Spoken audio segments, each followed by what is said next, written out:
আসসালামু আলাইকুম ওরহমতুল্লাহ everyone, welcome to our channel booster for you. Friends, আমি এই ভিডিওতে ষষ্ঠ শ্রেণীর বিজ্ঞান নিয়ে আলোচনা করব।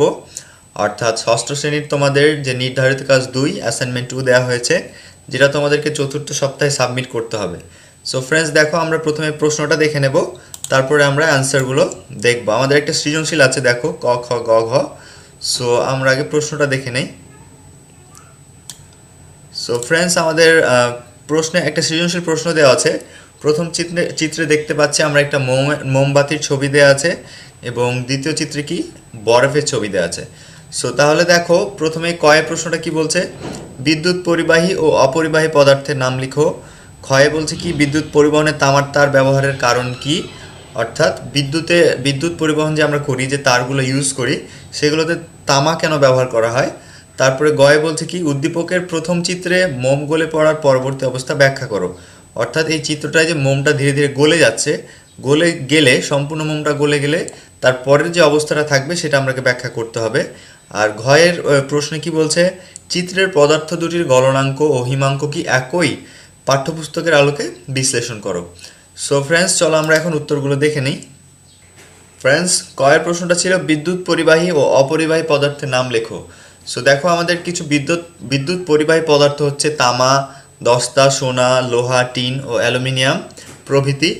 আর বিদ্যুৎ অপরিবাহী পদার্থের নাম হচ্ছে কাঠ, রাবার, মাইকা, চীনামাটি ও কাঁচ প্রভৃতি। খ নম্বর প্রশ্নে আছে, বিদ্যুৎ পরিবহনে তামার তারের ব্যবহারের কারণ কি, লিখো।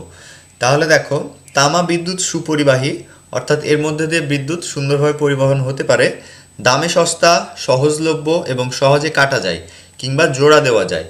অ্যালুমিনিয়ামও বিদ্যুৎ পরিবাহী, কিন্তু তাতে অ্যালুমিনিয়াম অক্সাইড তৈরি হয়, যা পরবর্তী সময়ে বিদ্যুৎ প্রবাহে বাধা দেয়। রূপাও বিদ্যুৎ পরিবাহী, কিন্তু অনেক দামি। আবার স্টিল অনেক শক্তিশালী, কিন্তু এর বিদ্যুৎ পরিবাহিতা আবার কম।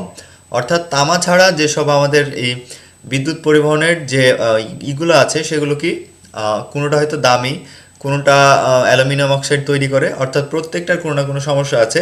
কিন্তু তামাটা বিদ্যুৎ পরিবহনের জন্য সব দিক দিয়েই উপযোগী। তাই সব দিক থেকে বিচার করলে বৈদ্যুতিক তারে তামার ব্যবহারই সবচেয়ে সুবিধাজনক। এই কারণে বিদ্যুৎ পরিবহনে তামা ব্যবহার করা হয়ে থাকে। সো আমাদের ক এবং ক্ষয়ের উত্তর শেষ, আমরা গ এর উত্তরটা দেখে নেই। ফ্রেন্ডস, গয়ের প্রশ্নটা হচ্ছে, উদ্দীপকের প্রথম চিত্রে মোম গলে পড়ার পরবর্তী অবস্থা ব্যাখ্যা করো। দেখো, উদ্দীপকের প্রথম চিত্রে মোম গলে পড়ার অবস্থাটি হচ্ছে তরল অবস্থা। এর পরবর্তী অবস্থা হলো কঠিন অবস্থা। অর্থাৎ মোমটা যখন গলে যাবে, তারপরে মোম আমরা জানি গলে যাওয়ার পরে আমরা দেখতে পাই যে শক্ত হয়ে যায়। তাহলে মোম গলে যাওয়ার পরের অবস্থাটা হচ্ছে কঠিন অবস্থা। নিচে তার ব্যাখ্যা করা হলো। মোমের জ্বলনে পদার্থের 3 অবস্থা দেখা যায়, যেমন কঠিন, তরল ও গ্যাসীয়। কঠিন অবস্থায় তাপে যখন মোম গলে তরলে পরিণত হয়, তখন কিছু অংশ বাষ্পে পরিণত হয়। এখানে কমা হতো। সো তাহলে কি বলছে, দেখো, যে কঠিন অবস্থায় তাপে যখন মোমটা গলে তরলে পরিণত হয়, তখন কিছু অংশ বাষ্পে পরিণত হয়। অর্থাৎ যখন মোমটা জ্বলে, তখন কিছু অংশ বাষ্পে পরিণত হয়। এর পরবর্তী ধাপে মোমের কিছু অংশ নিচে জমে কঠিন মোমে পরিণত হয়, অর্থাৎ কঠিন অবস্থার সৃষ্টি হয়। অর্থাৎ এ ধাপটিতে পদার্থের কঠিন অবস্থা বিরাজ করে। কোনো বস্তু যতটুকু জায়গা দখল করে, সেটি ওই বস্তুর আয়তন। সকল কঠিন বস্তু জায়গা দখল করে, তাই সকল কঠিন বস্তুরই আকার ও আয়তন আছে। আর তবে কিছু কিছু কঠিন পদার্থের দৃঢ়তা কম, যেমন সরিষার দানা, ভাত, কলা ইত্যাদি। সো ফ্রেন্ডস, আমাদের গয়ের উত্তর শেষ। আর এবার আমরা দেখব ঘয়ের অ্যান্সারটা কি। ফ্রেন্ডস, আমাদের ঘ নম্বর প্রশ্নটি হচ্ছে, চিত্রের পদার্থ দুটির গলনাঙ্ক ও হিমাঙ্ক কি একই, পাঠ্যপুস্তকের আলোকে বিশ্লেষণ করো। সো দেখো, উত্তরটা হচ্ছে, চিত্রের পদার্থ দুটির গলনাঙ্ক একই, পাঠ্যপুস্তকের আলোকে নিম্নে বিশ্লেষণ করা হলো।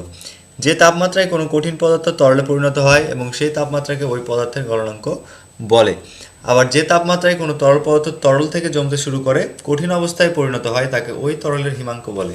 অর্থাৎ যখন কোনো একটা তরল পদার্থ জমতে জমতে কঠিন পদার্থে পরিণত হয়, তখন সেই তাপমাত্রাকে ওই তরলের হিমাঙ্ক বলে।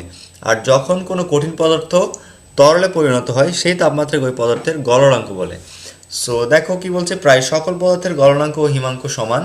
চিত্রের প্রথম পদার্থ হলো মোম। কঠিন মোম 57 ডিগ্রি সেলসিয়াস তাপমাত্রায় গলে তরলে পরিণত হয়।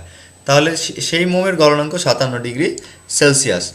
আর একই তাপমাত্রায় মোম জমতে শুরু করে কঠিন মোমে পরিণত হয়। অতএব মোমের হিমাঙ্ক হচ্ছে 57 ডিগ্রি সেলসিয়াস। অর্থাৎ মোমের গলনাঙ্ক এবং হিমাঙ্ক একই। আবার চিত্রের দ্বিতীয় পদার্থ হলো বরফ। বরফের গলনাঙ্ক 0 ডিগ্রি সেলসিয়াস এবং Himank 0 degree Celsius.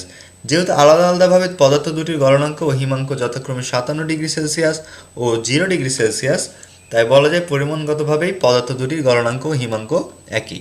So friends, এটাই ছিল আমাদের ঘয়ের উত্তর, এখানে শেষ। আশা করি তোমরা উত্তরটি বুঝতে পেরেছো। আর ফ্রেন্ডস, অবশ্যই আমাদের চ্যানেলটি সাবস্ক্রাইব করবে আর বেল বাটনটি ক্লিক করে দেবে, যাতে আমরা নতুন কোনো ভিডিও আপলোড দিলে সেটার নোটিফিকেশনটা তোমরা সাথে সাথে পেয়ে যাও।